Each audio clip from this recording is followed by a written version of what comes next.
Wait just a second.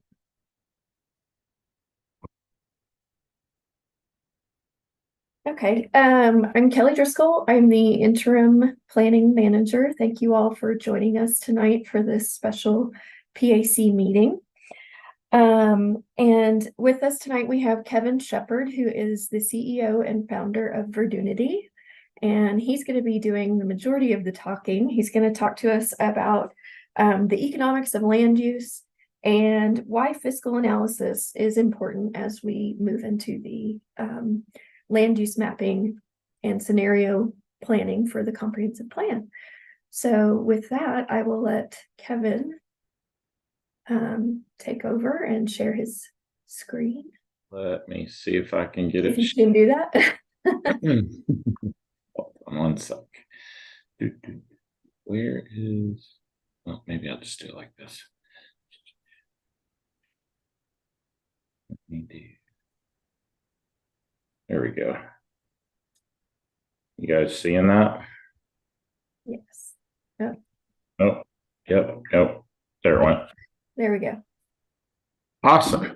Well, I always want to respect everybody's time, so I'm going to jump into this pretty quickly. But as Kelly said, my name is Kevin Shepard, founder of Verdunity. We are just getting started on a land use fiscal analysis for the city that is going to hopefully provide you guys with some additional information that you can use as you go forward. Just like Kelly said, as you look at land use scenarios, growth scenarios, where you want development to go, what kind of pattern you want it to be in. And I'll explain a little bit more of that as I go through this presentation. I guess I'll just work with it. I was going to see if I could get it to, there we go, full screen. There you go. So our firm, we've been at this since April of 2011.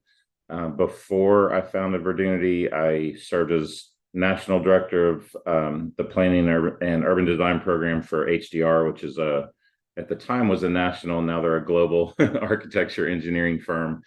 But the kind of the gist, the big driver for me wanting to start Verdunity was when I was working nationally during that time, 2008 to 2011, as I traveled around the country, worked in different places, no matter where I went, big city, small city, rural, urban, suburban, very few cities had the money that they needed to pay for their infrastructure. Everybody was saying, we need more money to pay for our streets, our water, sewer, all of the above. And I would come back to Dallas, where I'm based, and think about, what is Texas doing differently that's going to keep us from ending up in some of the same situations as a St. Louis or a Ferguson, Missouri, or Memphis, Tennessee, or Chicago or Detroit, a lot of the ones that you've heard about on the news over the last few years. And the answer was, I looked around and the answer was not much. We're actually doing a lot of the same things, bigger and faster, which is what we like to talk about here in Texas. And so we started the firm with this idea of we wanted to take lessons learned from around the country of places that had gotten upside down financially, couldn't serve and maintain their development, and tried to change the way that cities were developing, especially fast growing and high growth cities, just like Erie, and get you to think differently about the way you grow so that it can be financially sustainable over time. That has kind of evolved over the years. We stayed focused on Texas for the most part, and then really in the last two or so years, our stuff is really starting to be to spread out nationally again. So I've kind of come full circle of working nationally, going to focus just in Texas, and now we're back working all over the country. And the graphic you see on here needs to be updated because we got 4 or 5 more states to add to this. But I like to start with that of this is something that this is a problem that we're seeing all over the country to varying degrees.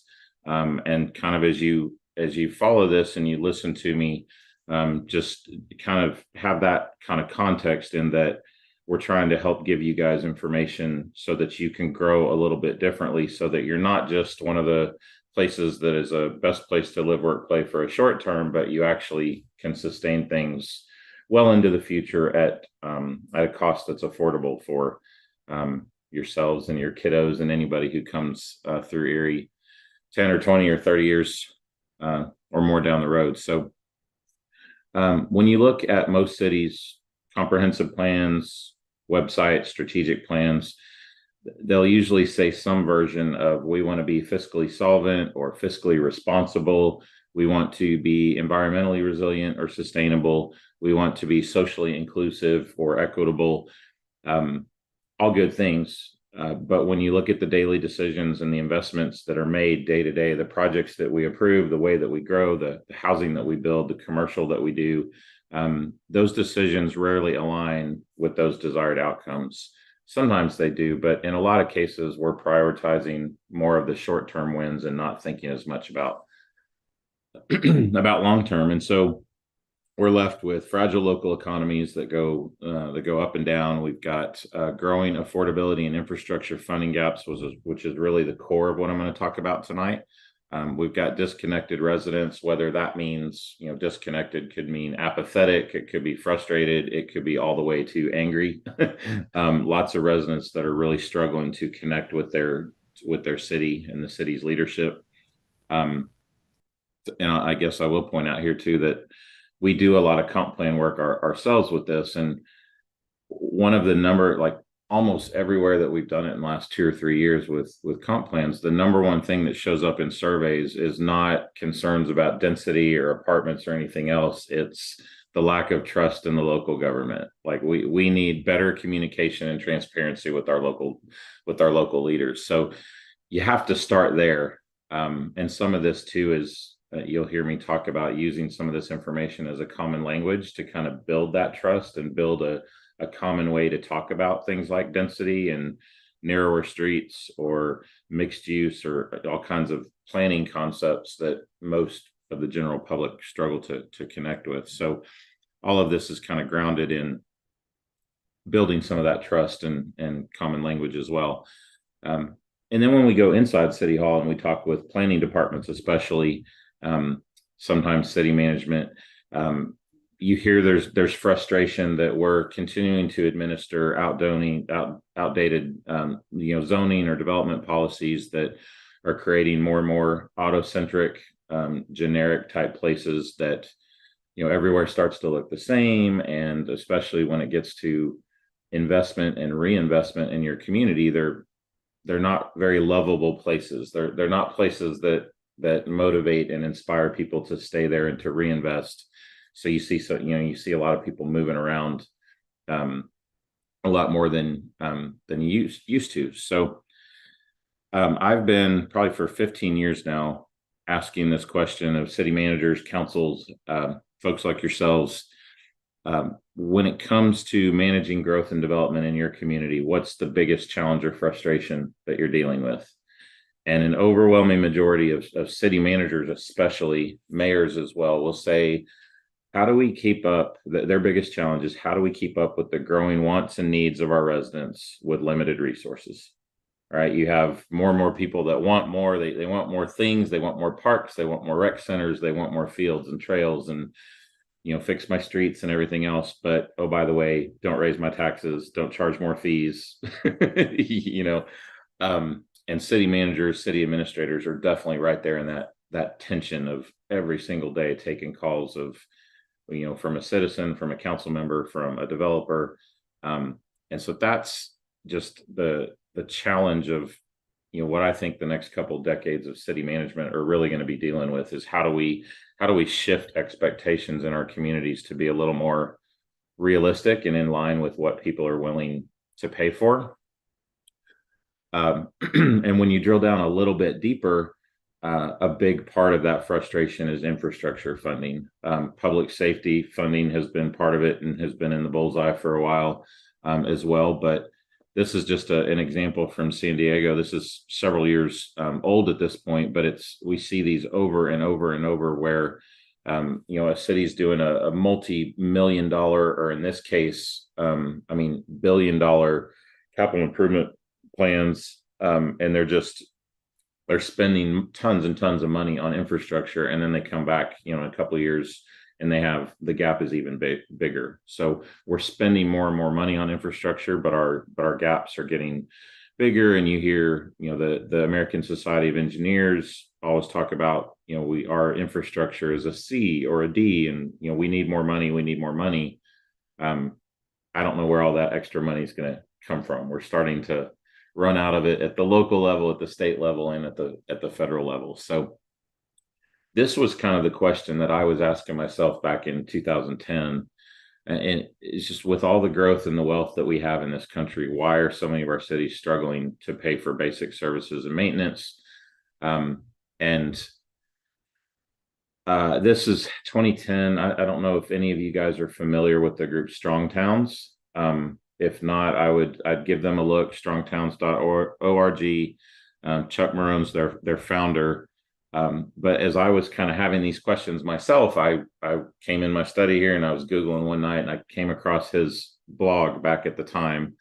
And he talked about this suburban experiment and how the way our development pattern has changed from the way we used to build our cities before the invention of the car and all of the housing policies that followed World War II to post World War II. We aggressively adopted this, what Chuck calls the suburban experiment, but where we were able to, developers could acquire a big chunk of land, much larger tracts of land. They would build a lot of houses and development all at one time.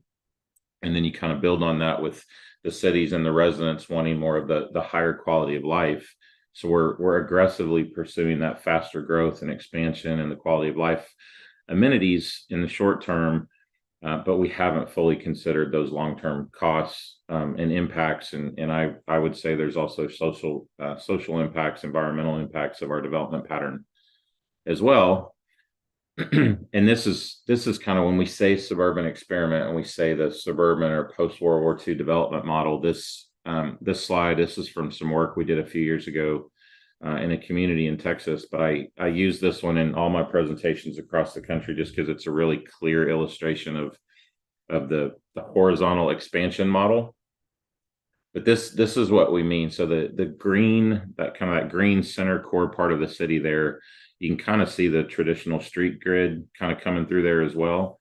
That was the part of the city that was built before 1940. So it was the traditional, more compact gridded pattern. And then you see with the yellow, orange, and the red, all of the outward development that happened post, from 1950 on, right?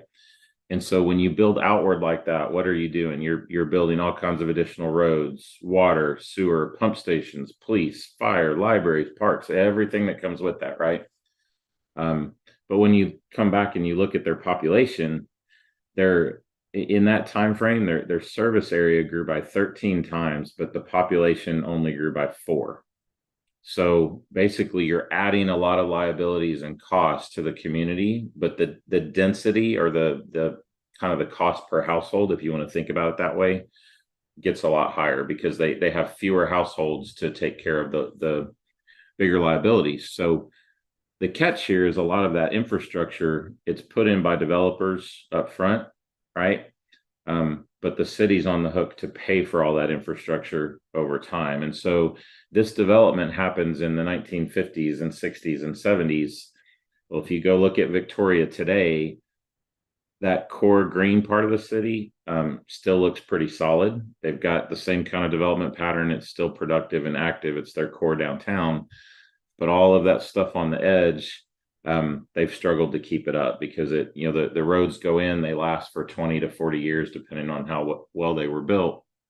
And now all that stuff that was built in a short amount of time all has to be maintained. And I'm going to talk and kind of expand on that here in a second. But when we say suburban pattern or auto-centric development pattern, this is basically what we mean is expanding outward in a really short period of time without the same density to help cover those costs. And so what about maintenance after the growth, right? It's really easy when you're in growth mode to think about, oh, we want to add all this stuff and it's going to bring tax base and people and all that good stuff. But you have to think about the back end of how you're going to serve and maintain that 30 or 40 years later. These are real pictures from real places that I've been, that these are places that used to be fairly affluent neighborhoods, places with a lot of activity, but again, as the kind of what happens as a city starts to, they don't have the funds to maintain everything. They have to pick and choose where they're going to take care of. And when the city starts to let the infrastructure go, especially the surface infrastructure that people see, the people with the wealth and ability to move out will. And then you're left, the folks that are left there don't tend to have the same wealth or ability to pay taxes and other things. And so you start to see that it's kind of a slow, gradual decline, and then it just spirals. And so, how can we develop differently or think differently about growth there in Erie, so that you don't have that cycle, right? This is a chart that kind of explains what we've seen in a lot of places that have kind of embraced this rapid growth model.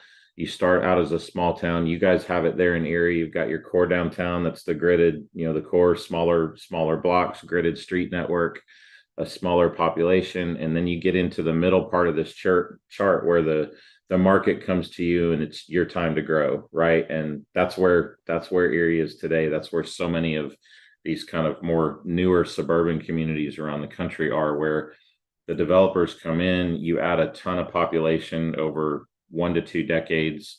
The average age of your city or age of your infrastructure goes down because you're building so much new stuff, so that the older streets that you have are maybe a small part of the city, but overall, when you drive around the town, you're seeing mostly new stuff.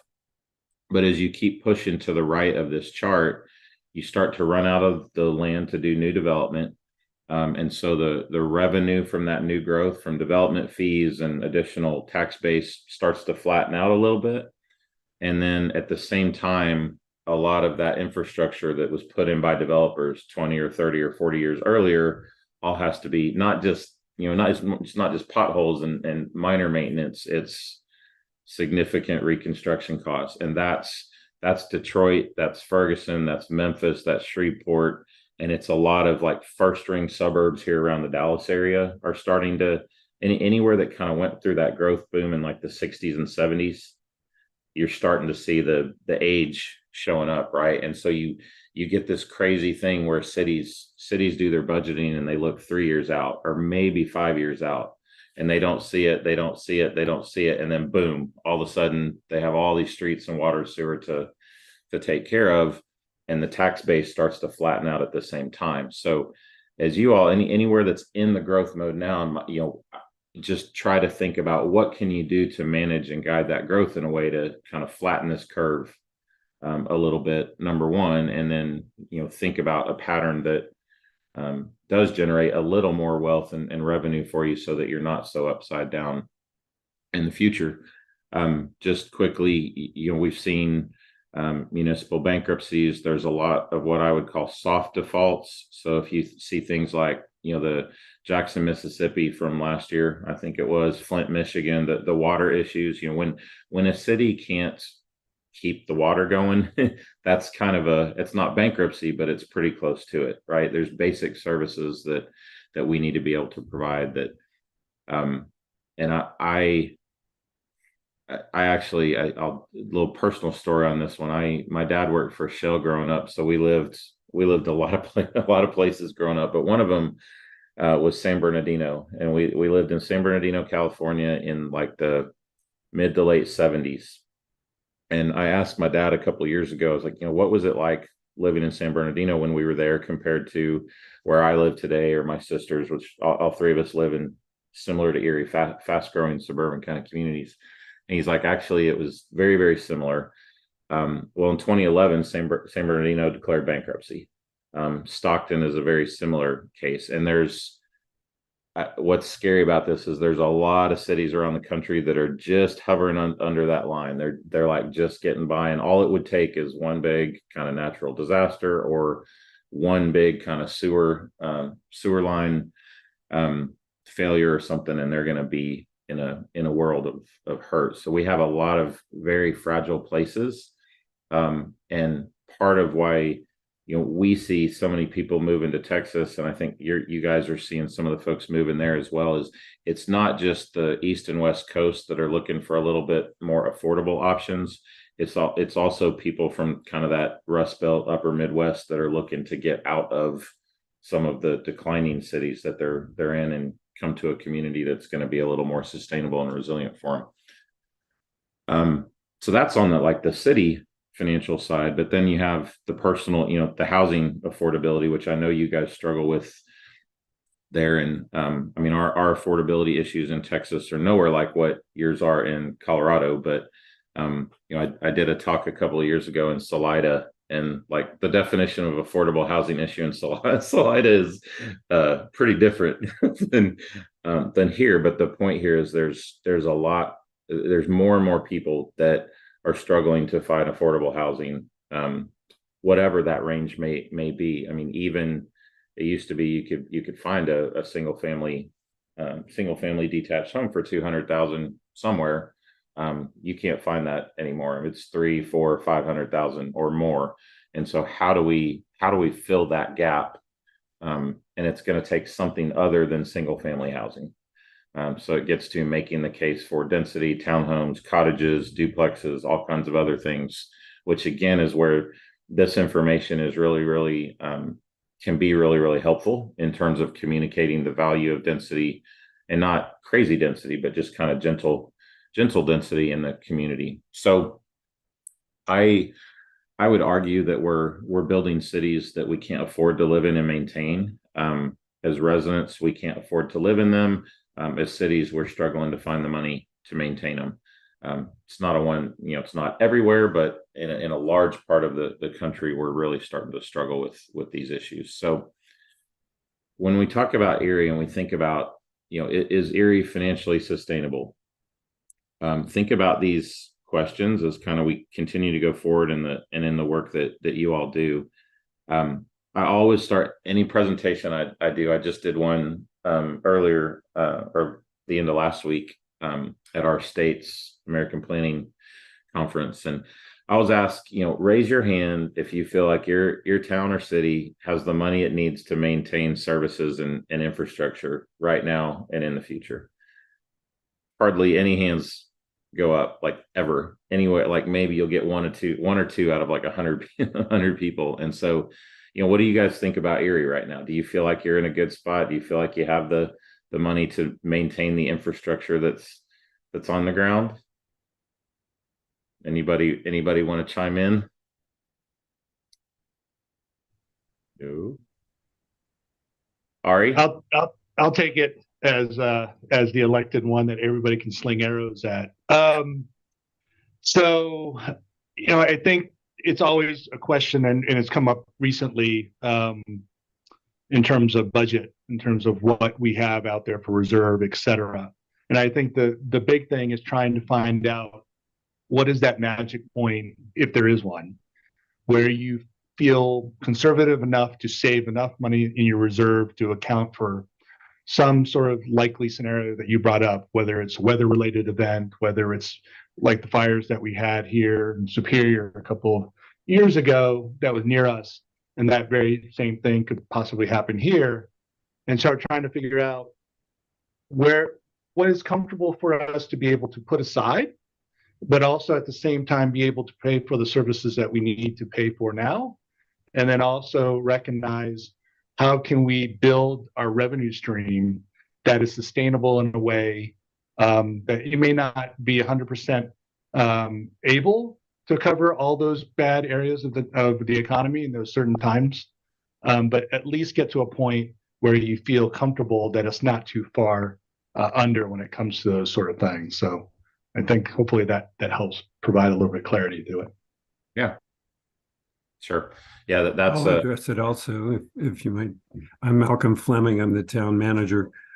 I think Erie is in a situation now with all the growth. We've got a robust system of impact fees that are paying for the construction.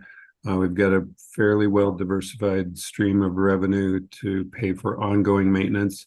And I think we're in the process of setting up all the systems needed to make sure that we have long range planning, looking not just 5, but 10 and 15 years out. I think that's part of our comprehensive planning process and why we hired you to help us figure this out, to make sure that we are looking long-term and able to maintain what we build. But we've got to look really carefully at the development patterns. And I'd say the traditional sprawling approach makes it much more expensive. And that's why we're trying to change that in places like Town Center and I-25 Gateway and elsewhere. So we're working on it.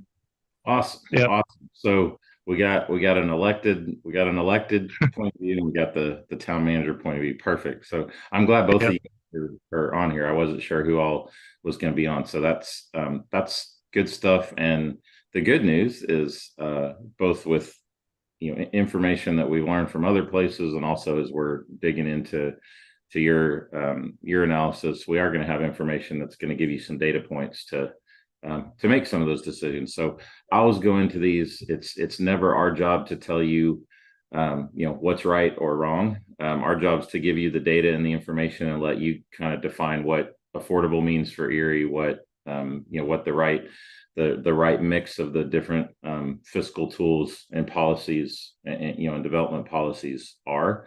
But it is you can have some confidence that in other communities we've worked, when people see this information, it does, people can connect with it. And you will see some people that are on the heck no, I don't want any density side of the spectrum kind of move their opinion. And you'll see some that just blow it all off and say, I don't care what kind of data you give me, my opinion's my opinion, and tough. So we're just trying to get, get more of that long-term perspective into the planning process. And, comp plans especially are the place to be having this conversation. So good stuff. Second one is something that we have started to look into Erie already, but how much of your revenue is dependent on more volatile sources like sales tax, fees from new development fees, that permitting fees, especially not impact fees, but versus property tax, that's a more stable and predictable source. You all have it's I don't want to say it's a unique situation, but you do have a situation with your tax structure that you don't get as much from property tax as some other places would. So you are more dependent on some of these other sources. But conceptually, to me, I think when we build something on the ground, the idea is if we build infrastructure to serve an area, we're gonna get a development pattern back that's producing enough wealth, whatever revenue source, if it's sales tax or property tax or what have you, that's going to be able to pay back that investment, right? And what we've seen is we haven't been getting that. We're building things that we build a road and we think that the development's going to pay for it, but it doesn't. And so then you build road after road after road across your city and you end up upside down. So just understanding your revenue streams, understanding what is what's tied to like impact fees tied to new growth and new development, things that are one-time revenue sources versus what are sustainable streams. And in Texas, the narrative we try to talk about is, when you're growing, you are adding property tax base, you are adding some sales tax, but and you have a lot of revenue coming from new development with permitting fees, building fees, review fees, all that kind of stuff that helps pay for some of your staff time. But over time, you want to see that development pattern start to produce the property tax to take the place of that development revenue, right, over time. So what you build is starting to be self-sustaining, so that you're not relying on revenue from the new growth to pay for the old stuff. Third bullet here is, can current and future liabilities be addressed while keeping housing affordable for those who are and want to live in the community? So we have some places that, they pencil out from the city perspective, and they're running around saying we're an inclusive, affordable place, but their average home value is $600,000. So some of this is just getting kind of clarity in your community and just kind of owning who you are. And, if you want to be a more affluent place, that's fine, own it. If you do truly want to be a more affordable place, knowing what that means and thinking about ways to provide that housing, which requires thinking differently than what we've been in the past. And so if you have any of these kind of gaps, how can you close the gap? So at a very oversimplified level, there's three options. You can increase your money through increasing taxes and fees. You can reduce services, which is basically where a lot of places are now, where we have a set budget that we're working with, and we get a long list of the things that we need, and we only fund what we can, and whatever we can't fund gets punted to the next year or the next capital improvement program. And just watching that and just keeping an eye on, the things you're deferring, is that backlog growing or is it shrinking, kind of thing. But ultimately, that, postponing things, that doesn't always end well right now, either. And then the third is what we just call develop responsibly. How can we develop both, just the rate of growth, the pattern of growth, the pattern of development? How can we develop in a way that's a little more balanced with what folks are willing and able to pay for now and in the future? So developing responsibly, when you break that down a little bit more, it requires trade-offs, right? You guys may have seen a version of this. There's different versions of this graphic floating out there, but you can't, it's very difficult. I won't say can't, but it's very difficult to provide stable services, low density, and low taxes. You have to, one of those has to give. And this doesn't mean citywide, but in different neighborhoods or different place types is the phrase that we like to use. You have to have different combinations of, you can have lower density and lower home values and lower taxes, but services might have to change. Or you could have low taxes and values and you could have reliable services, but you're going to have higher density. So there's all kinds of mixes here too, that residents typically need help understanding these trade-offs, right? And so the maps that we do, the conversations that we like to help facilitate, that hopefully will give Kelly and her team some language and tools to use. Just navigating these trade-offs and what they mean in different neighborhoods and parts of your city is important. And then this is another thing that we've seen a big shift back towards, right? The priority was auto-centric design and outward expansion and wider roads and big box stores and the parking lots and everything that come with them. And now we're seeing a shift back to places that prioritize people and walkability, for people of all ages, not just places for seniors and the youth and everybody in between. So, but again, kind of getting to this kind of human scale design, walkable, complete neighborhoods, 15-minute neighborhoods, whatever phrase you want to use, that's a lot harder to do than just talking about it, right? And so again, showing the numbers can help with that. Complete neighborhoods, getting the full mix of housing, missing middle housing, duplexes, fourplexes, cottage courts. A lot of people get scared by the word density, but we found, when you can show pictures and show that this stuff can be done at a quality level and it actually looks nice, and you don't have to get too crazy with what you mix and match. This is what a lot more people are looking for, especially like my age and demographic with Gen Xers. We've got, we've got my parents, we've got the in-laws, and you're thinking, well, I want them close, but I don't want them under my roof. Might want them in my backyard, but maybe not. But so those kind of things are much more pressing on the minds of people today. And so the developers out there might tell you, that the market still wants single family housing and nothing but single family housing. But the reality is the people want and need something different. And we just need our city leaders to kind of nudge that conversation and take control of who you want to serve. And then I can pretty much guarantee the developers in the market will adjust.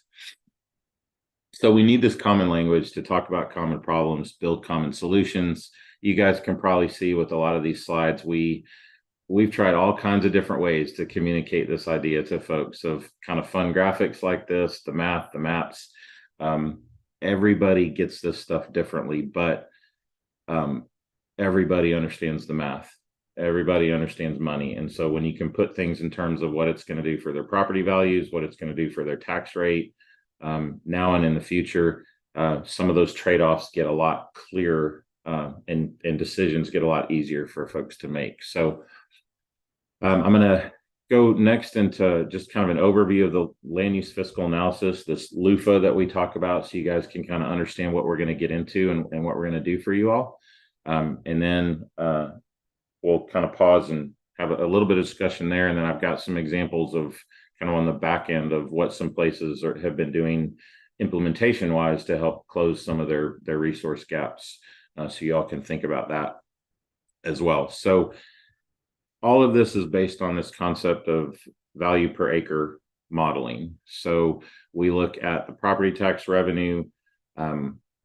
We look at basically what that specific parcel pays in property tax revenue. We divide it by the size of the parcel, and so you can get an assessed value per acre. You can get a taxable revenue per acre, and that basically gives us an ability to compare every property in the city or the county on an apples to apples basis. So this is from Dallas County. It just shows what it looks like when we put it in 3D. You can kind of see there where downtown Dallas is, right? But what you can also see when we look at it countywide is you can see the first and the second and the third ring suburbs. And at this kind of context, like the bottom left, I don't know if you can see my cursor, my cursor, but kind of in the bottom left area, there's a kind of some little green kind of blobs in there. And that's a fairly affluent, fast growing suburb. And they think, oh, we're just killing it. Look how great we're doing. But then you look at the height of their bars compared to downtown and higher density stuff. And it really starts to kind of, again, put things in perspective. But, we're not trying to New York City everything either. You don't need 50-story office towers for everything to work out fiscally. You really just need 2 stories and a little bit of 3-story, and pretty much any city I've ever studied would pencil out. So value per acre is where it starts. Understanding the fiscal productivity of development patterns is something that we want you all to understand through this process, and that we'll give you kind of real numbers to show this. But this is just an example to illustrate what a 2,000 square foot home looks like on 3 different lots. So if you put that 2,000 square foot home on a 3,000 foot lot, you can get a tax revenue per acre of around 15,000. This is just using in this process, we used a tax rate of 0.5. But we will adjust the numbers for your situation there, but it follows the same trend regardless of kind of how you calculate the taxes on it. But if you put that same building on the larger lot on the right, you see that revenue per acre goes to less than half. The takeaway here in this example is the more building you put on the lot, the higher value per acre you're going to get. So, if you have larger lots with larger yards, or if you have a larger commercial lot with a big parking lot, you have less building, and so you have less taxable value there. And again, parking is needed in some places. The stormwater detention is needed in some places, but there's a balance, right? Some of it you can get to more regional detention, or you can get to shared parking or regional parking. You have to understand the value productivity of putting buildings on the lot. Another thing, just caveat here, is like in a residential setting, what drives me bonkers is if it's like a newer suburban style neighborhood with larger lots, larger backyards, and then right down the street you have a big community park. That's not the most efficient use of your land, right? The other way to really impact value capture is go vertical.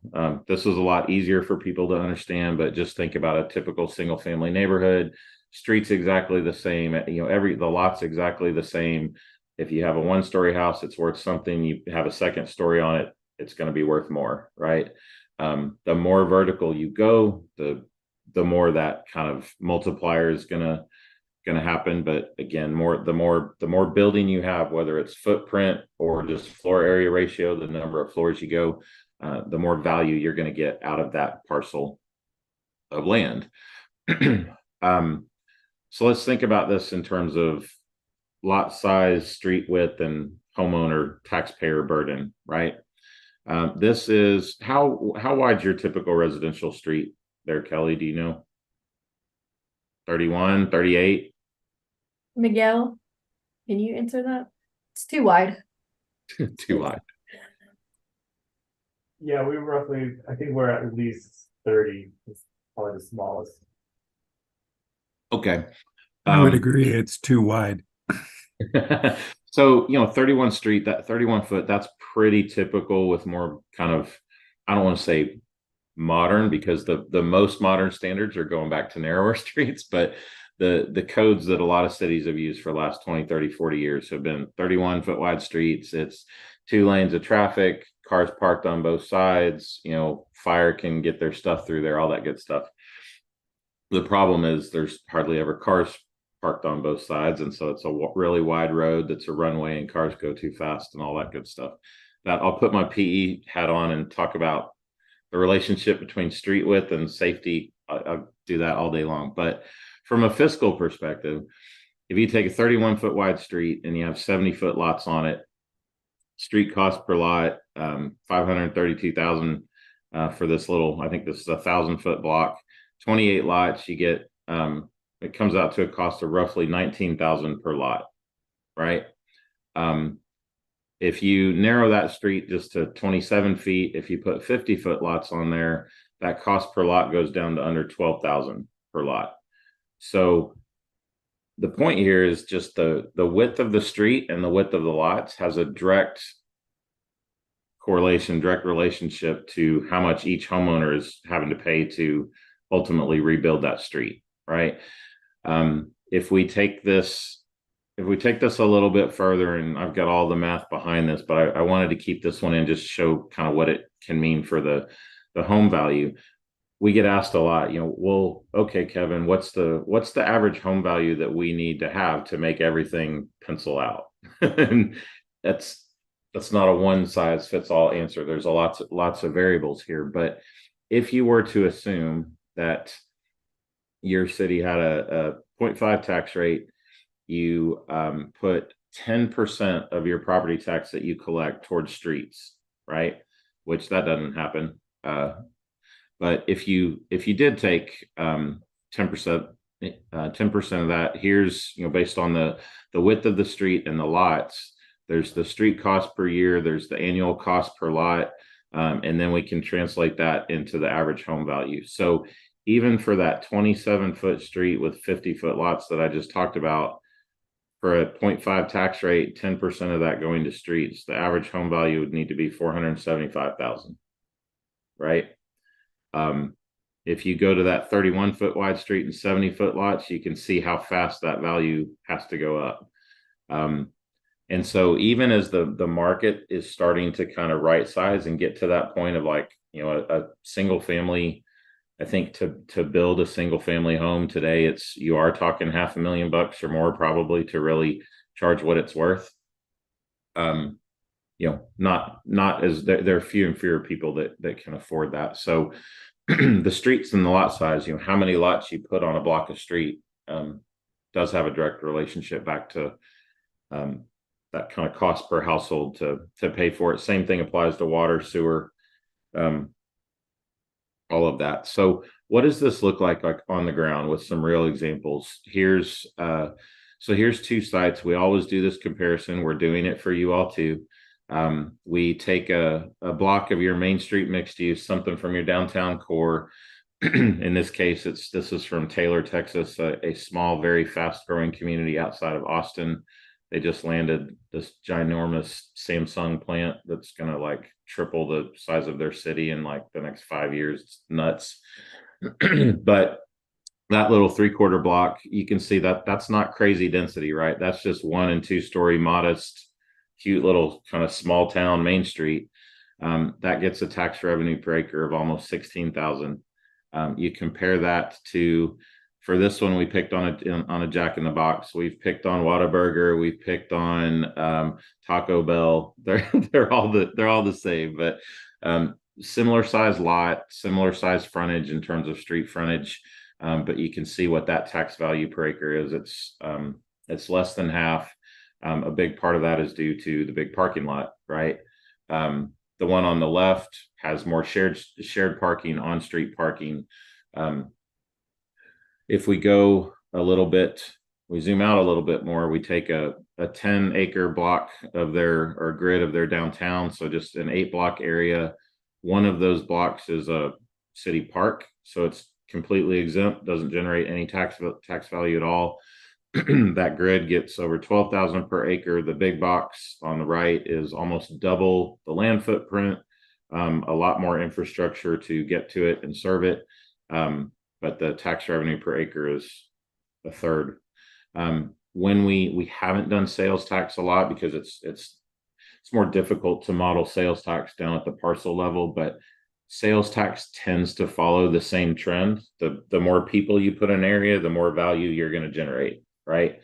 I always like to caveat this too and say, with both with this slide and the previous one, we're not advocating for one or the other. What we're saying is you need a mix, right? And a lot of places are going way too far to the suburban model on the right with the fast food joints and the big boxes, and they're forgetting about the power of Main Street.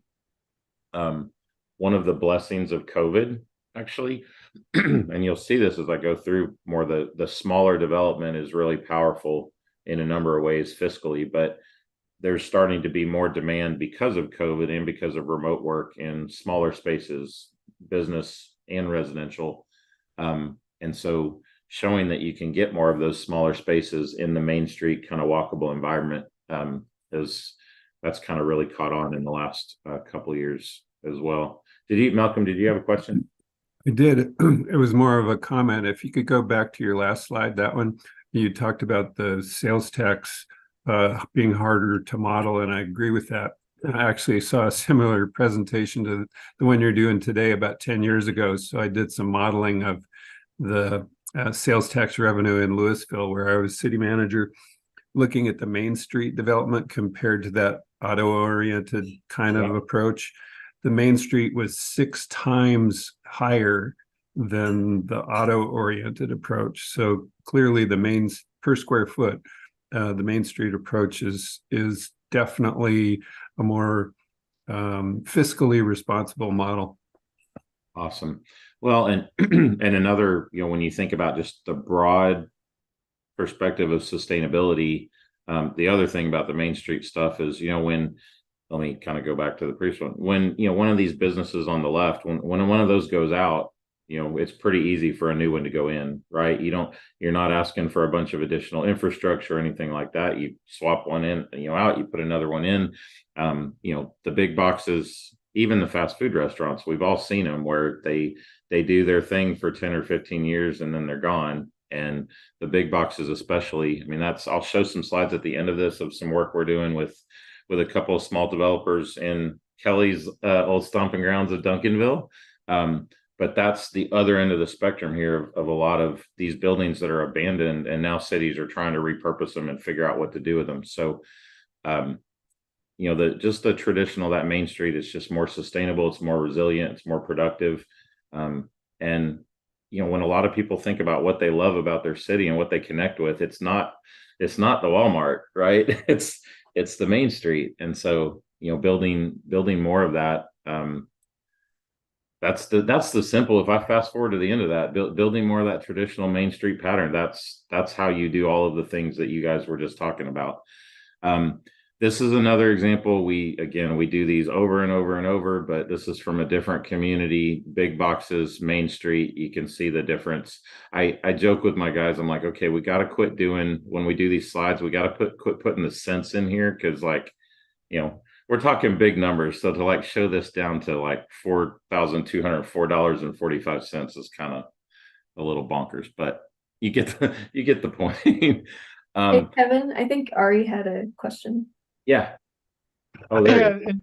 And it's also more of a comment as well. When I lived in Denver, I lived there from 95 to 2011 before moving up to Erie, and we lived in Platt Park. And so one of the unique things about Denver, for those who've lived there, is that those old neighborhoods that are in Denver that comprise Denver, they all have one thing in common, and that is they have a Main Street around their neighborhood. And it may not be big. It may be a block, maybe 2. Some of the other larger ones might be 3. But generally, that one Main Street does a lot for that community. It increases the walkability of that community as well. People want to go down there. I think that having the right mix of retail, business, et cetera, comes into play for many of those. I think, but one of the challenges though that we've seen is down there is that if one does go out of business, the property values are so high that the cost of getting in there is expensive. And so I think that's one of the things. How do you manage that? And I think for Erie, I think the hope and the desire is obviously we have Old Town, we'll have obviously Town Center, but the other areas that we're developing, if we can incorporate that Main Street sort of vibe into those areas, and that they have their own unique character to them, and folks can walk down to those to get certain things, it will also decrease, hopefully, your road maintenance over time. Can you talk to that as well? Man, you're all on it. So we use when we do comp plans, we use place types, and it gets it, the mix of uses at different scales. So you're trying to get back to that complete neighborhood of provide most of your daily needs within walking distance, but you still and back to those trade-offs of, you might have a rural estate neighborhood where it's larger lots, bigger homes, but the trade-off is the commercial is going to be further away for them. The street infrastructure might be different. You might have a narrower asphalt street or gravel street with bar ditches or something like that. But generally, yeah, that concept of you're trying to get the right scale of commercial mixed in with the residential. And it could be one node, it could be one little node, it could be one block of street or something that provides some of that. But even folks today that live in suburban neighborhoods would like to be able to walk to a coffee shop, or have just a small, modest kind of restaurant with some outdoor seating that they can take the dog and take the family, and it's not going to be the top-notch burger and fries, but it's decent, right? It's more that kind of, it's again that experience and the human connection that we've just lost with more of the auto-centric design. So the fact that you guys are kind of understanding that and thinking about what are the different scales and contexts of that throughout Erie, that your town center is going to be a little more dense and have a higher ratio probably of commercial to residential, but in your residential areas, you're still going to have some amount of commercial in there. To your other point, Ari, about the affordability of it, I would just argue that if you look at the money that you do have for like economic development and business support, what are you putting towards incentives towards the big stuff kind of in your highway corridors or whatever? Just take a small amount of that and use those towards supporting and cultivating your local entrepreneurs and the local businesses. And you guys know the story, that the local money stays in the community, the regional and the national firms, the money goes somewhere else. So understanding how that whole kind of fiscal food chain kind of works, it's always, from a community perspective, it's always the best investment and best return on investment to invest in the local folks. It's just we've let this kind of auto-centric approach somehow get us off the tracks a little bit. So this is kind of the money slide of this presentation of all the work that we do. A lot of places they'll bring us in when they're working on a zoning code, and the conversation is, we want bigger lots and we want to get rid of the small lots, or they're having conversations about parking and they don't want to get rid of their parking minimums and all that kind of stuff.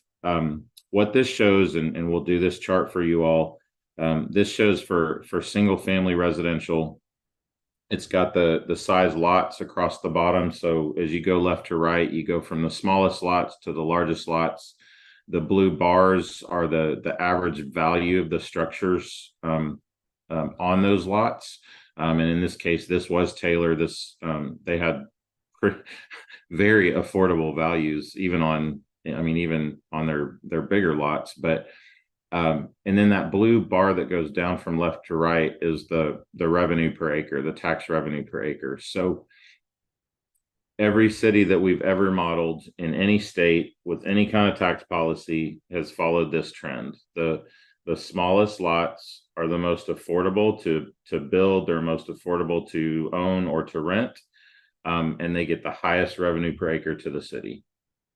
But we see city after city after city that's wanting to get rid of the small lots, get larger lots. They think larger lots and larger homes equates to more value, but it also equates to a lot more service cost and that spread out pattern that they can kind of overwhelm you. So the absolute money pit is that one right there in the middle. The kind of 4/10 of an acre, half acre lots, 200, 300, even $400,000 homes. They don't work. And that's what a lot of developers like to build.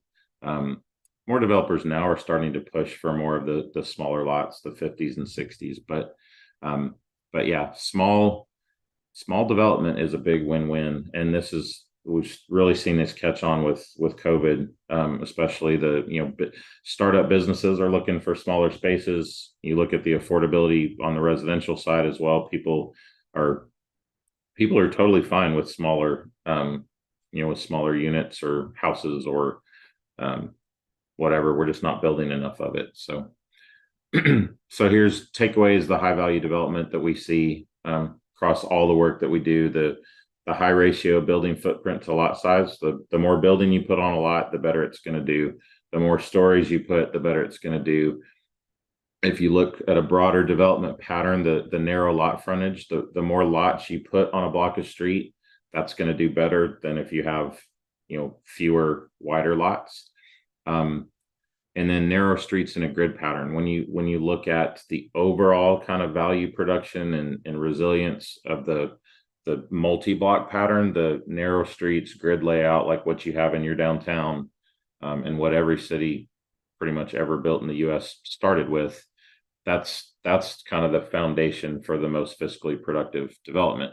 On the kind of the value and revenue per acre side, the higher density you go, the better it's gonna do. Industrial is the biggest loser from a property tax standpoint. A lot of people want to do industrial today, and it's very large lots. It's one story, lots of parking. So from a property tax standpoint, it's not very productive. So not to say you don't want it or need it, but just be wary of how much land you dedicate to it and think about other factors like the sales tax. Okay, so what does this look like when we actually do the process? Here's what you can expect to see. So we do a couple of levels. We start with just the property tax revenue per acre. So just on the revenue side, you'll be able to see every parcel in the city and how it does. The next level that we go to is we look at the current budget, what you're currently spending and what you currently get from property tax. We allocate that down to the parcels. And so you'll get the first version of what a lot of people call the red-green map or a profit and loss map, but it'll show for each property in the city, how much is it bringing in property tax revenue, how much is it costing from the general fund paid from property tax, and some are going to be net positive, some will be net negative.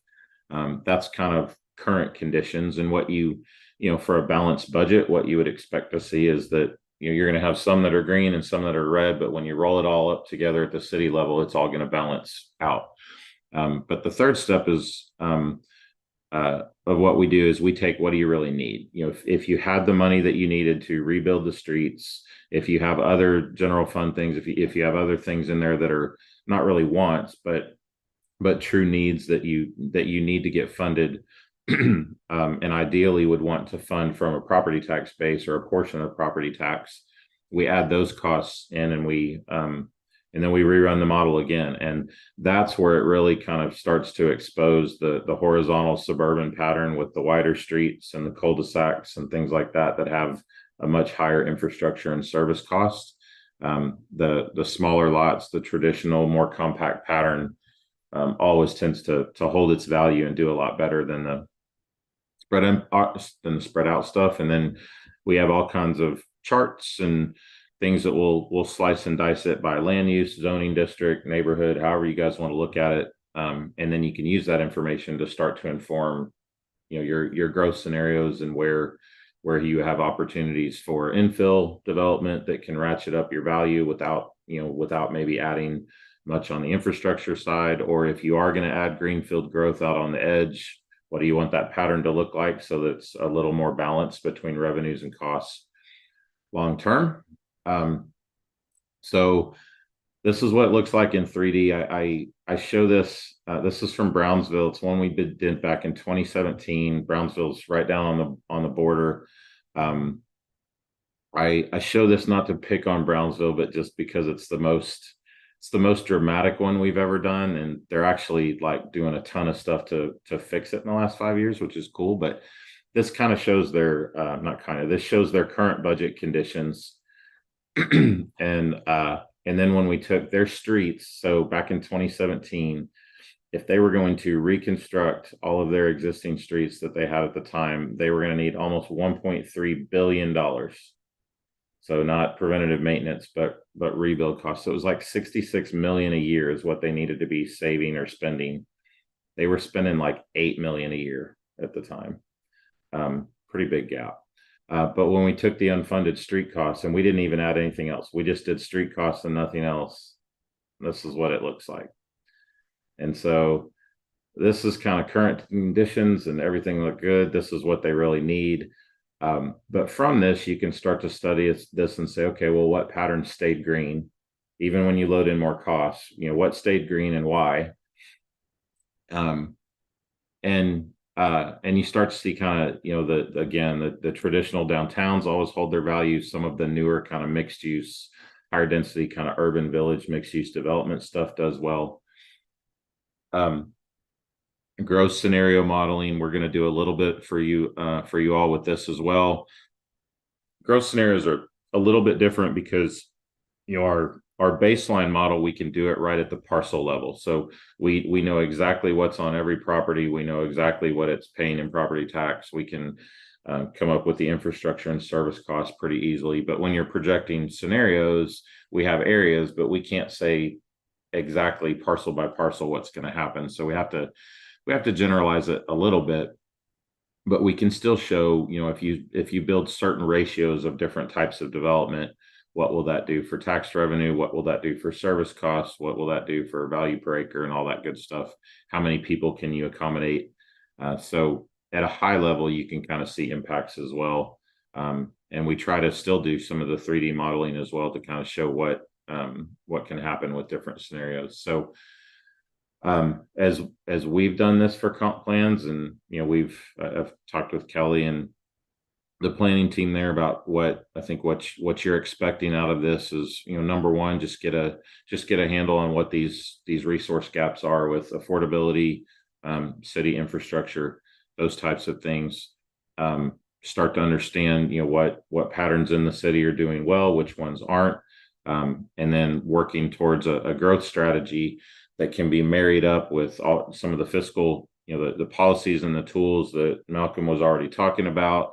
Some of your growth, capital improvement, your economic development, all those kind of things can be aligned to focus growth into certain areas and have it look at a certain way so that you can ultimately try to, align your development pattern with what folks are willing and able to pay now and in the future.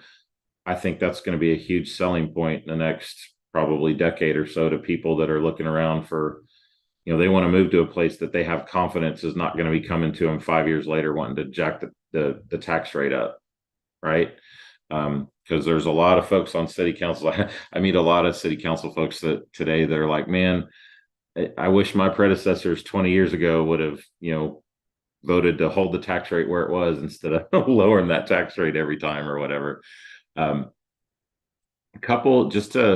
Before I give you a couple examples of kind of what folks have done with this and what it looks like, you guys have questions just on the modeling process at a high level? I know you're going to have a lot more when you actually see your results, but any questions on just the overall process that I just went over? I do have one, Kevin. For Erie, we really are going to have to look at the sales tax impact because property tax is only about 10% of our general fund revenue stream. So if we can make some assumptions, I know it's difficult to model. I agree with that, but we've got to be able to do something that will estimate the sales tax generated and divide it up between the commercial areas and the residential areas. Because to a certain extent, a residential area is generating some sales tax because people are spending money. And certainly that's become clearer and clearer the last 5 or 6 years as we've been able to collect internet sales tax. So it's not as brick and mortar dependent as it used to be in the past. So just in terms of the modeling you do, we can't look only at property tax because that'll give us a distorted picture. Agree. I do think it's still, like I said earlier, in modeling some of the stuff in Louisville, I think it'll be even more so that it'll argue for a more compact development style, but Yeah. we can't ignore that sales tax. Yeah, and we want, and thank you for bringing that up. We do want to do that. I like to separate them a little bit because like you still want to you want folks to understand the impact the development pattern has on the property tax base. So, by developing in a different pattern, you can generate additional tax revenue without having to change the tax rate at all. Like we want to make sure people get that point, and then like the additional sales tax is like icing on the cake kind of thing. But I did have that question to ask Kelly and you all of whatever data you can give us and can share with us. If we have to sign an NDA or something that says we will only use it for this or whatever data you can get us, we'll model whatever we can get, and we've got some methodology to estimate and allocate sales tax. But again, you all probably have some ideas as well. So yeah, definitely the other aspect we'll have to keep in mind is that the town of Erie's portion of the tax bill is only 8 or 9% of the total. And then there's some pretty dramatic differences whether you're living in a metro district or not. The schools, the metro districts, and the counties are by far the largest property tax collectors. So it's not like we can ignore it. I think your analysis will help us point out even more so for those taxing jurisdictions where it is their only source of revenue. It'll really help us, but we need to keep that in mind also. And that's part, Kelly, for FYI for you. That's why we go get the raw data from the appraisal district so that we can get all of that stuff before the exemptions, and we can see it by all the different tax entities and all of that stuff. So anything we're doing just for the city, we pull out only the city's portion, of that as well. But we do also show kind of the county and the other kind of special districts and all that stuff that come into play as well. Let me go, MJ. Did you have it? Yeah, actually, this is sort of a follow-up on the Metro District piece because I'm sort of new to Metro Districts, and I understand that they're used to raise revenue to do infrastructure in new subdivisions. I'm not sure whether or not even after that initial revenue bond is paid off, whether or not the Metro Districts might continue to fund ongoing upgrades or maintenance or replacements of infrastructure that they originally installed. So that's my question. Yeah, I think those, I'll have to dig into those and see kind of what the structure of them is and what the terms are. I mean, some of those different districts, some of those special districts, it really depends on how they're written, because sometimes they focus, the money just on a specific area, and it's really great for that area. But by keeping all that texture, a lot of times those are the newer developments that are doing really well. And by having that district, you keep that money in there, and you're not able to take that money and use it to, address other issues in the city. So that's another example of just one city I can think of that actually they did some of this analysis, and then they used it to go back and look at reworking some of those districts because they realized they needed some of that money from some of those areas to help them kind of address some of the older areas of the city that weren't in a special district. So that's something that's on my list. between now and when we put in the kind of our first version of the report to you all. But just reading up, every city and every state, well, definitely every state has some different policies and guidelines on special districts and financing and how the money, where the money goes in and out and what it can be used for. So there's several of those that we've got to get familiar with you all. But everything that we do tries to connect it back to you ultimately want to be able to sustain everything in your city. And there's lots of tools there to get there. But yeah, how about Tim, it looks like you have a question too. Sure. My question was mostly just about the fiscal analysis. Is it going to account for all of the development that has been approved but hasn't happened yet? Because we get a fair amount of land here that's kind of basically spoken for. A lot of houses, a lot of single family homes, such as that. And so are those going to be included in the analysis at kind of existing rates, I guess? That's a good question. It's another question I wanted to follow up with Kelly on. We could put it in with existing conditions, but I would propose to do it as we do the baseline for just what's on the ground. Yeah. And then the first scenario kind of could be of what's entitled. Yeah. You'll have an idea of when that's going to be built, and so and what's going to go there. So we have some certainty with what's there. We don't have complete certainty on what year it's going to go in, but Right. lock that in. That's different than a full-on growth scenario. Nothing's even been permitted or anything like that. So I think there's probably like three tiers there. Mhm. Okay, that's all I had. Okay. Julian. Sure. So obviously this is one piece of the comp plan, but there's a lot of other pieces to it. So, this isn't necessarily occurring in a vacuum. My question is, how is this effort going to be either informed by the market assessment, or will this inform that, or vice versa? So like, as we're trying to anticipate what types of land uses to plan for in the town for future development, instead of just drawing big colorful blobs around town like in the old days, how can we actually use this tool to help us better understand how land uses should be planned? And then, is that going to inform these efforts to figure out the revenue to be generated, or is this going to be involved in figuring out how the land uses will be designated? Just basically, how will these two work together? Kelly, do you want to take Yeah.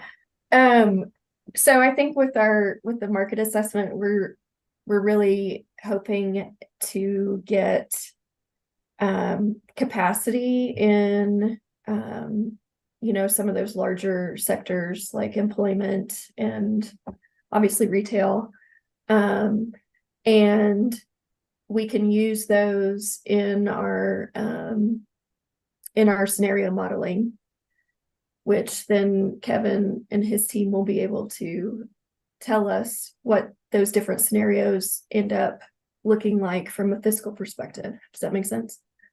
Yep. So this is the chicken and that's the egg. Yeah. Yeah. Yep. Okay, well, let me talk through a couple of just how this has been used, so you can kind of see a little more of the end in mind and be thinking about some of what Julian just asked for. How does this actually inform the decisions? Taylor is one I like to bring up. This was a comp plan that got adopted early last year, early 2022. We partnered with a firm based out of Austin on it. But again, small town, fast growing place.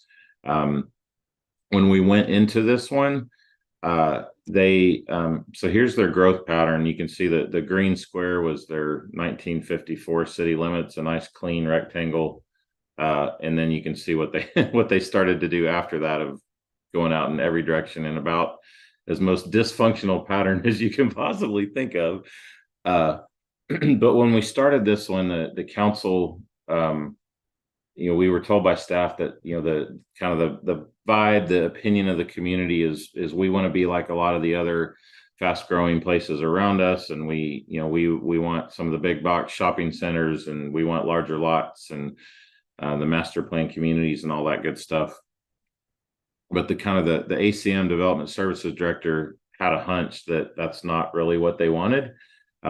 He had been exposed to some of this fiscal analysis stuff, both from our work and also from Urban 3, who does a lot of this stuff too. And so he's like, I want to do fiscal analysis as part of this to kind of inform the process and see where it takes us. So we did it. That's their growth pattern. Here's their population. We like to look at kind of the growth trend over time and just see has the community gotten more dense, less dense. In Taylor's case, you can kind of see they've kind of followed the same trajectory in terms of the size and the density, but now they were getting kind of 1960 to 1990, they were getting a little more dense and heading the right direction. And then after 1990, they acquired a bunch more land, and now they're getting less dense again. Their street replacement costs, their costs were around 124 million total, little over 6 million a year. They're about 4.5 million a year in average deficit. We also, if you have it, we look at street condition, and so we can use that to kind of project out what when the replacement will need to happen and what the costs will be. This is interesting to go through just to kind of see, like, for an example, that Brownsville community I showed you earlier, not only did they have that huge amount of streets, but over half of them were in the serious to failed condition. So most of that stuff had to be, you couldn't do preventative maintenance. It needed to be fixed in like the next 5 years. But we'll look at that. This is their tax revenue per acre. We're able to look at like the different value ranges, the number of parcels, the percentage of parcels, the acreage, percentage of area, and we can tie that back to kind of what your break-even costs and targets are. But this was their tax revenue per acre. This was their net per acre on the current budget. Most of the red here is just undeveloped stuff, which again just shows the inefficiencies of when you kind of annex and shotgun and do leapfrog development out on the edges of you punch infrastructure out to an area, and then you end up with a bunch of land that's not developed. And so it's just a drain on your city resources. When we added in their streets, a few, you can kind of, if you really look closely, you can see a few more that kind of go from light blue to red. But some of the places that were dark green, even after you add more cost in, they stay dark green. This was it in 3D. When you look at it in 2D, you don't always see the places that are the most productive. When you go to 3D, you can really see the places that really pop. And so their little small few block area of downtown was the most productive in the city, not just in value per acre, but also net per acre. That kind of went into developing a couple of different growth scenarios. It kind of came down to one of them was continue business as usual, growing outward. The other one was what they were calling the fiscal scenario. That's what they chose to call it. But it was really infill first. It was really focusing the growth from the inside out. Looking at, similar to you all, place types that had a mix of uses and all of that good stuff. We modeled both of those scenarios, and when we took them to the community to vote for them, and we were able to talk about they liked the small town feel, they liked the character of the housing in the neighborhoods around downtown that they wanted to protect. We were able to talk about that and then show the math on top of it. Over 80, I think it was something like 81 or 87% of the community voted for the infill scenario, which blew the minds of council, because going into the project, everybody thought everybody wanted to grow outward. So gave examples of things like this, a lot in the core downtown that was vacant, fully served, wasn't generating anything to the city hardly. Put a small duplex on there. It added a couple of affordable units and boosted the tax revenue to the city, and nothing in terms of additional infrastructure costs. Yeah, so here's where Tom said that over 80% of the respondents supported the infill scenario. I do a ton of talks, ton of presentations with Tom. They actually just got their zoning code updated last Thursday night. They did a citywide rezone that it's going to be a beast to administer for the staff, but it's going to allow them to execute and implement a lot of the things from the comp plan. So just from a comp plan's perspective, how to use this information to talk about growth scenarios and infill versus growth on the edge, all that good stuff could be pretty powerful. And then on implementation side, I always get asked, okay, Kevin, this sounds good. We want to do smaller lots. We want to do infill, but all of our developers in town just want to build the big stuff on the edge town. You need to find some folks there locally that want to build the small stuff. Every city has them. You just got to go find them. You may have some that are doing it already. You may have some people that want to get into it. Monty Anderson is a guy here locally that we do a lot of work with, but just getting back to this idea of starting a business and doing it on a budget, and the power of tent markets and kiosks and food trucks, and working your way up this kind of hierarchy instead of, from an economic development perspective, just going straight to the ones there at the top or even bigger and saying, we want 3-story mixed use minimum, or we want 10,000 square foot minimum, whatever it is.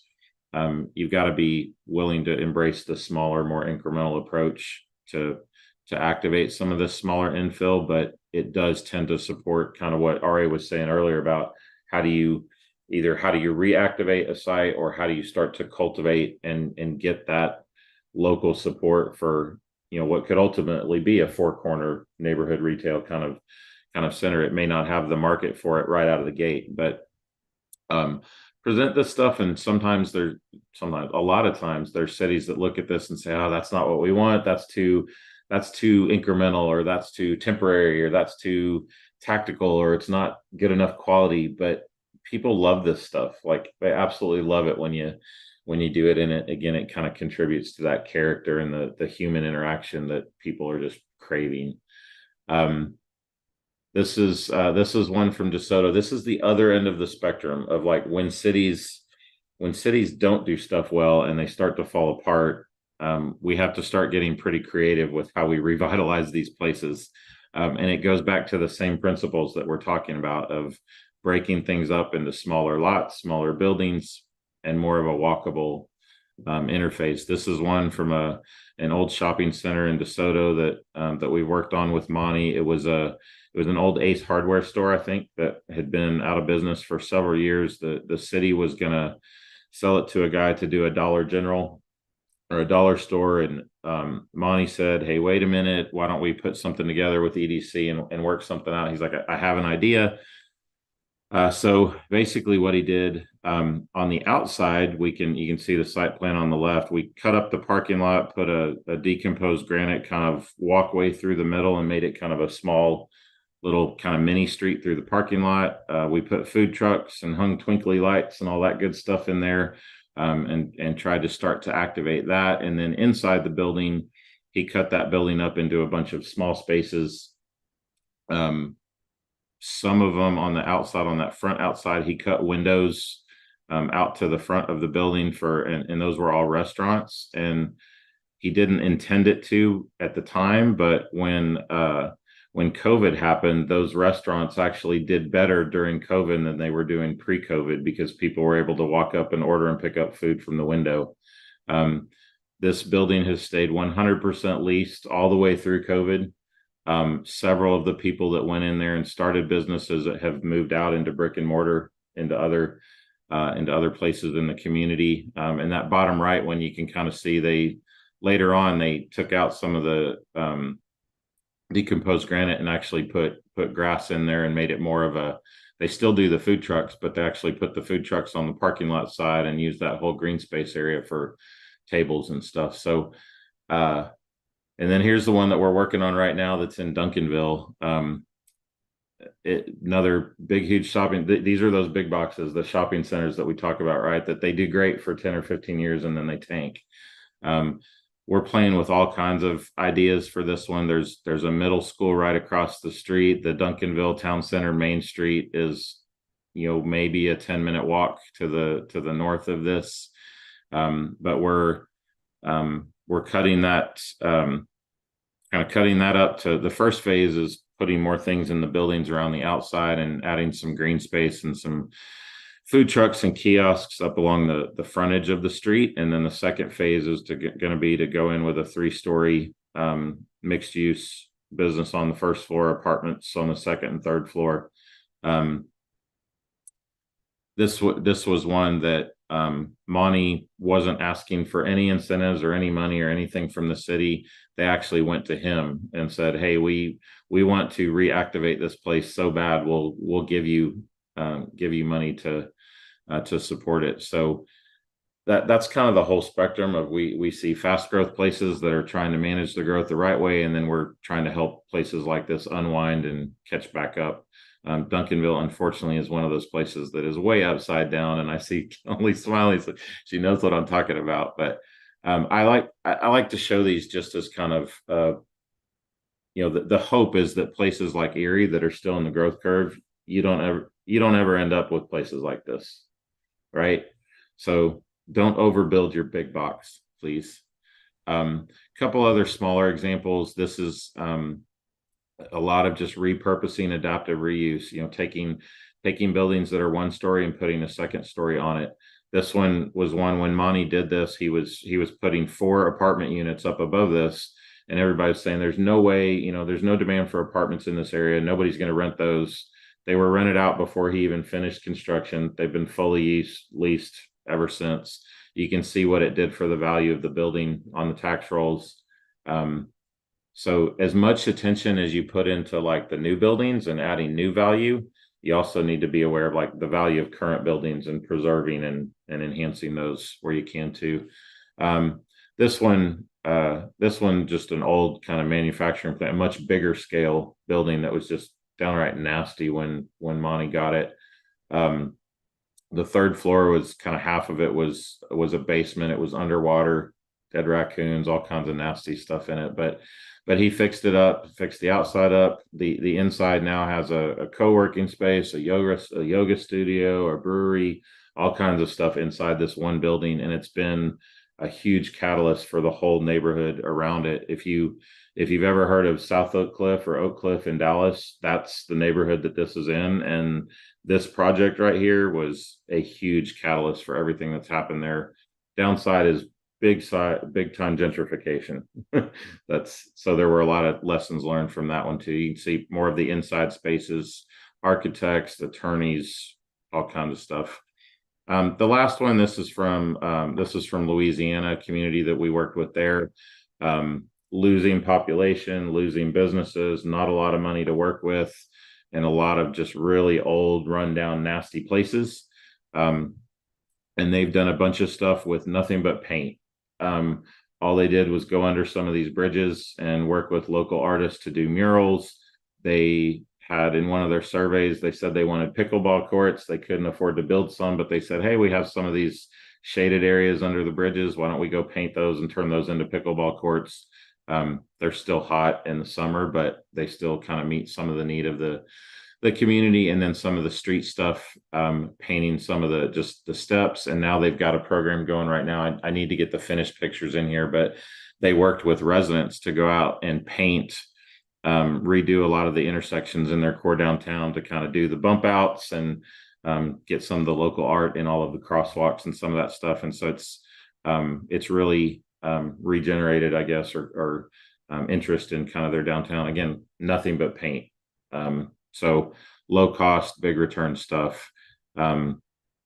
So I know you're working on a comp plan, and I know you're thinking about big stuff and new development, but I always like to say the small investments, the little things always have the biggest impacts. When we meet with residents and we do walk shops in their neighborhoods, and we say, what are you struggling with in your neighborhood? What would you like to see? What would make the biggest difference in your quality of life?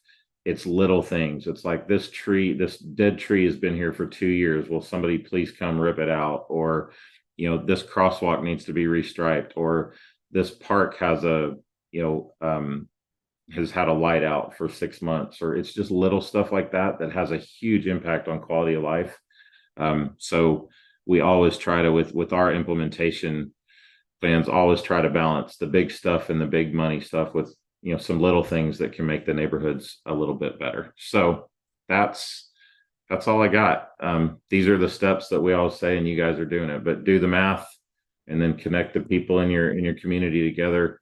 Every community has resources that has people that, want to contribute something. You just got to go out and ask them and help them figure out where they can contribute and get back to building more human scale neighborhoods, that mixed use stuff. And when you do those things, the math starts to take care of itself.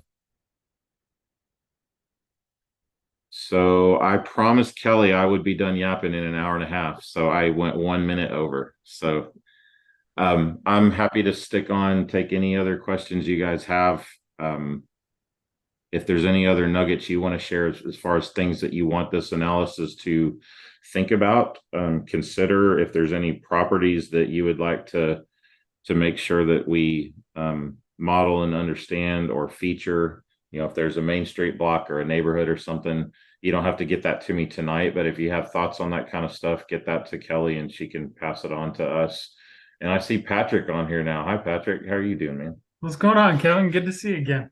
Patrick is the one you guys have to blame for getting to work with us. So Patrick got us connected. So one of the things that Kelly and I have talked about a couple different occasions is right sizing our parks and open space dedications. So per our current code, we base the dedication off of population or projected population, and we're starting to run into this over dedication in the town, taking on open space land that's not all that high quality.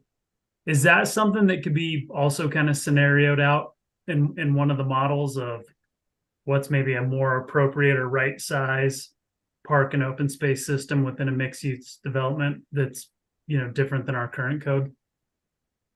Probably. We haven't done that specifically with just the base fiscal analysis that we're doing, but I get what you're saying.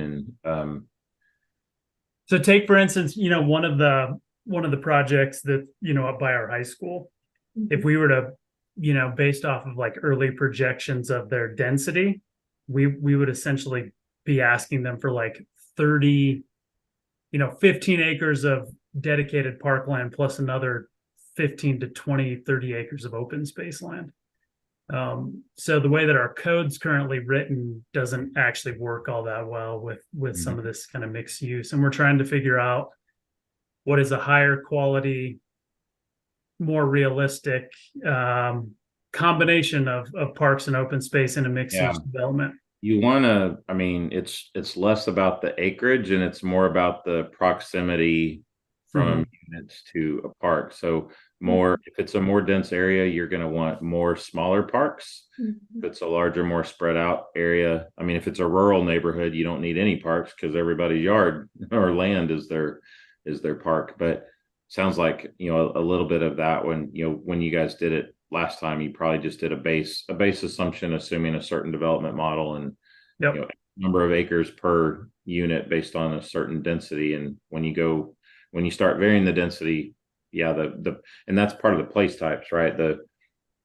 For each of the place types, you've got certain kinds of housing that are in there. You've got certain street sections that go with it. You've got parking approaches that go with it, and you've got open space, approaches. So the more dense it is, then you're going to have more shared parking. You're going to have more shared open space. The less dense it is, you're probably going to have more parking and stuff like that. So if we can't, if we don't have the information that we need to model that specifically, what we can do is give you kind of some rules of thumb and some guidance on the place type stuff on some of what would make sense from a numbers perspective.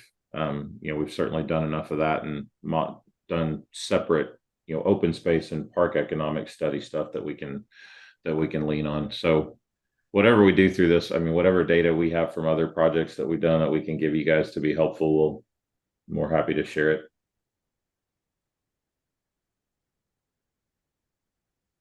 Any other questions? Awesome. I Well, I have a question. yeah, Ben. Um, I see a lot of your projects are in Texas, and I see you're based in Texas. Do you have to travel up here, or do you plan to travel up here for any of We your? do. Yeah, we're gonna come when we have the model and the results done. I'll come up there and present it in person and have some meetings up there. So between after the baseline model is done and before you get into the growth scenarios, I've got a trip up there. And then we may be able to swing a second trip up there too. So yeah, we I always try to get to every community we work in at least once in person. I know the virtual stuff's a lot easier than it used to be, but it's still it helps give some a little more credibility to the work that we do if we can be there in person and take some of the questions and interact with folks in person. So yeah, we're doing we just finished some stuff out in Nevada. We're doing a comp plan up in Gillette, Wyoming right now, which that's not the easiest place to get to. Goodness. But yeah, this and it's just every state's a little the challenge for us is I always like to, like I said, I always like to travel and get to places. It's more just making sure we understand how each state's finances work in terms of the tax policy and the millage rate, and if there's tax caps and all that kind of stuff. So that's all what we're doing now is just digging into the budget and the policies. We've got, as of today, Kelly, we have all the data that we need. So we are blowing and going on that stuff. The plan is to have the baseline. I don't have it right here in front of me, but I think we're shooting to have the base analysis done by end of the year. And then, so sometime in January would be the trip probably, and then growth scenarios, February, March-ish. Is that right, Kelly? Mhm. Yeah. I think MJ had a question. Yeah, I was curious. Number one, I was glad to hear you talk about strong towns. I'm a recent transplant to Colorado, and Western Massachusetts has been talking about strong towns and the fiscal piece of that for a bit. So I'm glad to see it out here.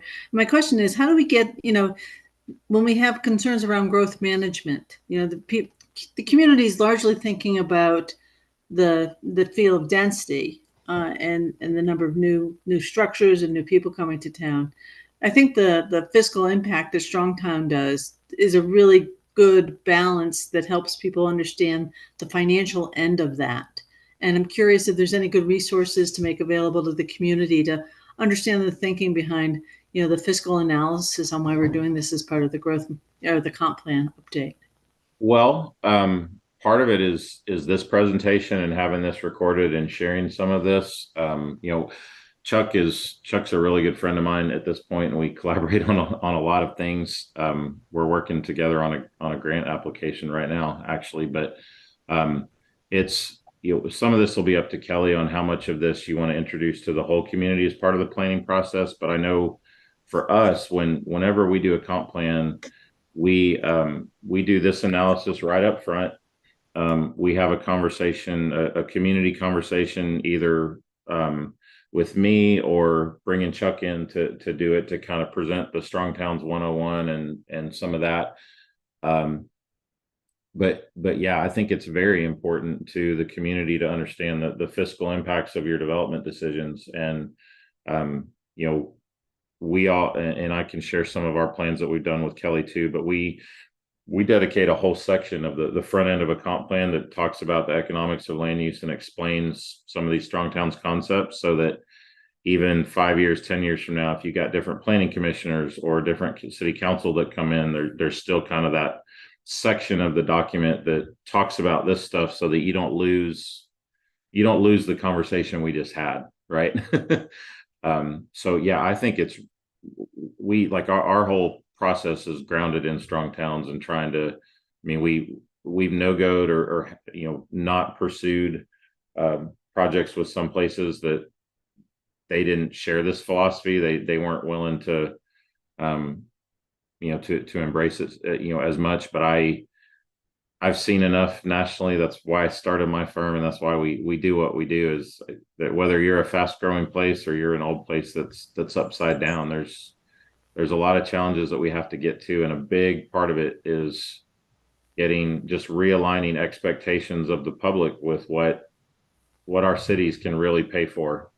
Because there's those of you who are my age or older will understand this analogy, but people right now today are getting a Cadillac and they're paying for a Yugo, right? Or a Honda Civic, a Ford, whatever you want to call it. But there's just an expectation that we're going to pay this and we're getting much more, and we've got to close that gap. And then that means, what happens to all the people that either have been in a single family home or are hoping to get in a single family home. And the reality is the path forward, they're not gonna get it, at least not at the time they are in their life right now. And so communities have to build more of that missing middle housing, and that's the challenge for you all. Is you've got to build a more diverse mix of housing at different price points, at different shapes and sizes and locations. And you got to think, in some ways you make, especially a market like yours, the way you make it affordable is you build smaller. And small does not have to mean poor quality. Affordable does not have to mean poor quality. And I've learned that from Monty. I mean, Monty's built 300 square foot units that you walk inside that thing and it is A+ quality. I mean, the fixtures, the doorknob, I mean, they're top notch, but it's just smaller. And you always think nobody would want that. There's always somebody that wants or needs that. So that's an extreme example. I really think like the cottage court for seniors and the duplexes and triplexes that is where we got to be. Townhomes to some extent.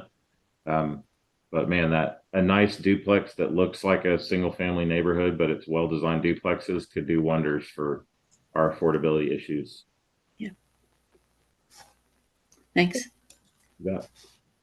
We had a couple more hands raised. Lindsay. Who was first? I'm sorry. We haven't heard from Lindsay. Lindsay gets to go then. Okay. Sorry, Ari. So I'm just curious, and this is more of a curiosity because the last time we met with Kelly, we were talking about a specific timeline. And I heard your timeline for working with you all. And so I guess my question is, in best case scenario, everything goes as planned, what would be an appropriate timeline from now until finished comp plan? We're aiming for Q2 of 2024. So sometime in the summer. Yeah. In the summer. Okay. Because I know that in Kelly, obviously you had heard Amelia and I were concerned about rushing through and making sure, because I know we're trying to balance that the community is expecting this because there's been so much turnover and it's been a long time coming, but also we want to do it right. So I just want to make sure that we're conscious of that and understand it's okay to take a couple extra months if we feel like we need them so that we do it correctly. Absolutely. 100%. Yeah. It does no good to have a useless plan. Yeah. Ari, how about you? Thank you. And I agree with what Lindsay and Kelly have said. I've always, and Malcolm knows this from the 3.5 years that I've been on the trustee board, is I'd rather see something done right the first time than having to go back to it again. For a variety of reasons, it really, from the very beginning, it destroys the trust with whomever your audience is. And then also just causes more money that you have to do to redo it. And so take the time, do it right. I think those on the board, I'll speak for them. We've all had that tendency that we want to see it done right. So feel free to, not forever, obviously, but make sure that you do it right. And I think also one other thing, Kevin, and this is probably more in whether you know it or not, or you take this information in, is it would be really good for you to have also the demographic information of what's happening at the state level and also what's happening in the Denver metro area. What's that's going to look like 5, 10, 15, 20 years out, because there's some really stark data in there that if it does prove out, but those smaller homes, those small areas will be probably more in demand than the large homes because of those demographics. Are families are shrinking. People are not getting married. They don't want to have families. We see that a lot in Colorado. That may very well prove out. We don't know, but that trend is going in that direction from what we hear from our state demographer. So that's, I think, key to that whole aspect of it all. And then, and really, I just want to say thanks to all of you, to you, Kevin, to Kelly, and to your teams in regard to the work that you've done. You know, us on the board, we have lots of things going on, but we recognize that we have a very good team. And I just want to reiterate that to all of you, that we value your input, we value your assistance in putting Erie on the right path. And there may be something that might come up that might be controversial to our residents, of which many of us are current residents, but that's okay. And I think the biggest thing that you talked about at the beginning, Kevin, to wrap it all up for me, is we need to be very clear about how we communicate, what we communicate, the frequency of our communications that we do, and make sure we get out there to our residents in ways that not only digitally, but also in person. And I know Gabby has done this before with not only the comp plan, what you've been trying to do, but in other scenarios, to really try to get out to residents. The more they know, the better. I think something like this would be a huge education for them to look at things going, oh, I never really thought of it that way.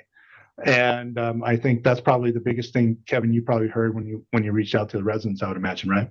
Oh man, if I had $1 for every time a resident tells me that after a presentation, Strong Towns would say the same thing. Is like, you can see as you're presenting it, you can see the light bulbs go off of like, I've never thought about that. I had a comp plan advisory committee person last week tell me that like we're getting started on a project there, and she was very much anti-density. She, fiscal hawk. The classic person that shows up at every budget meeting, don't raise my taxes, Right. we're growing too fast, blah, blah, blah.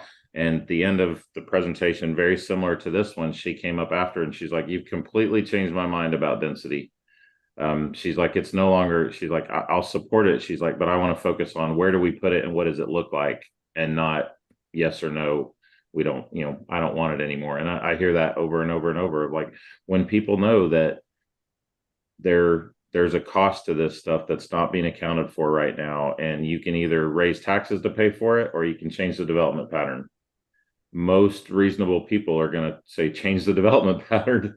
The one I will say, this guy, the one I just don't have an answer to is the person that will come up and say, this is all great, but I've been here for a little while. My kids are going to graduate in 2 years and then I'm out of here. So just give me the best quality of life you can for the lowest tax rate possible. And the future of this town is on somebody else. So that's when it comes on city leadership and council to kind of look beyond the current and, do what's right.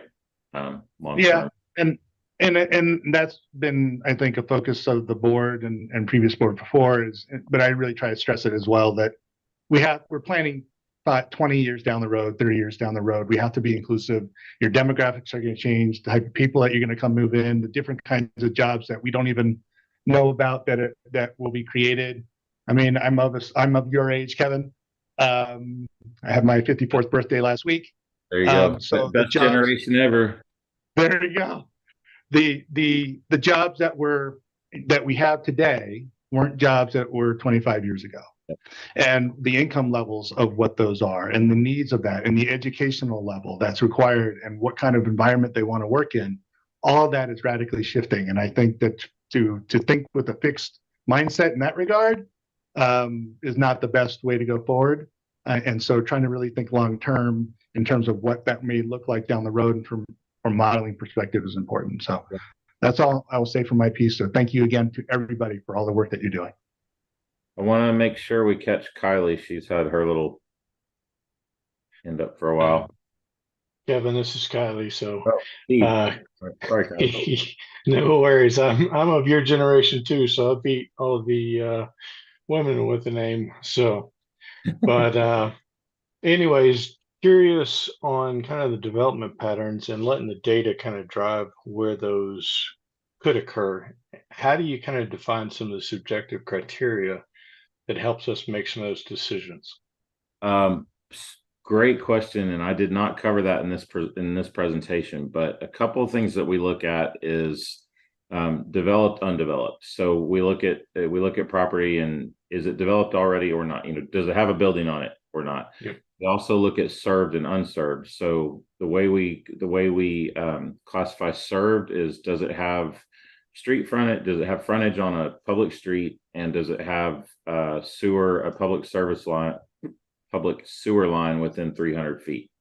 That's usually, from a developer's perspective, that's close enough for them to tie into cost effectively.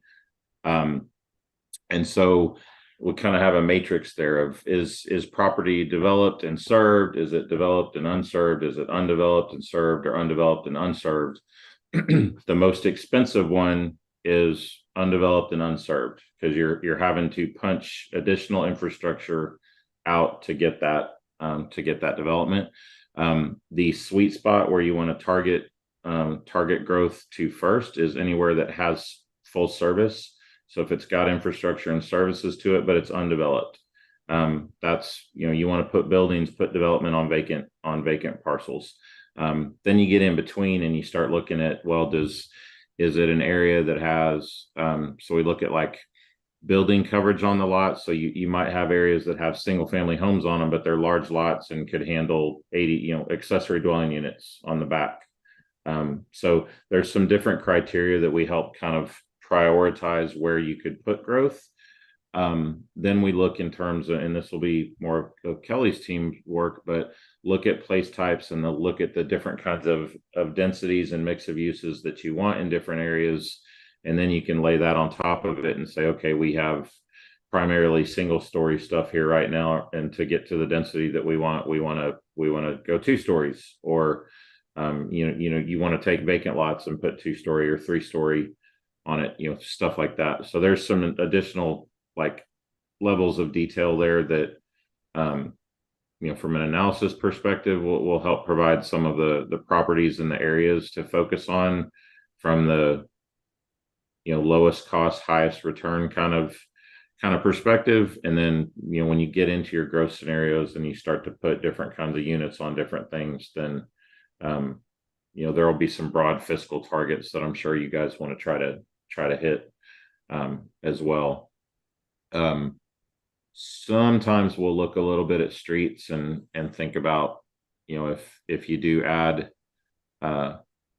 a lot of times we look at streets from actually right sizing them and reducing the width of them to save money, and not as much. A conventional comp plan will look at thoroughfare plans and the transportation component of widening and more roads.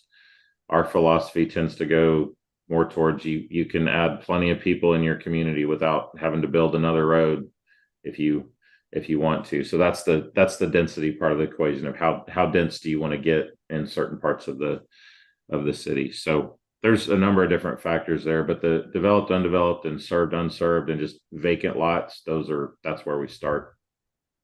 Okay, so high is the best use for each area as we target. Yeah. Great. Thanks. You bet.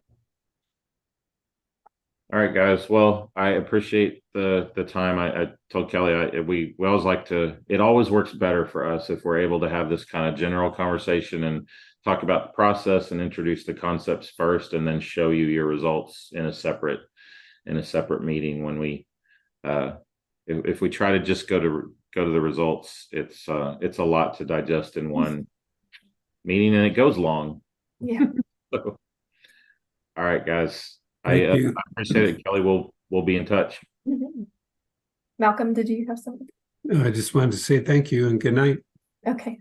Thank you, guys. Thank you, everybody. Good night.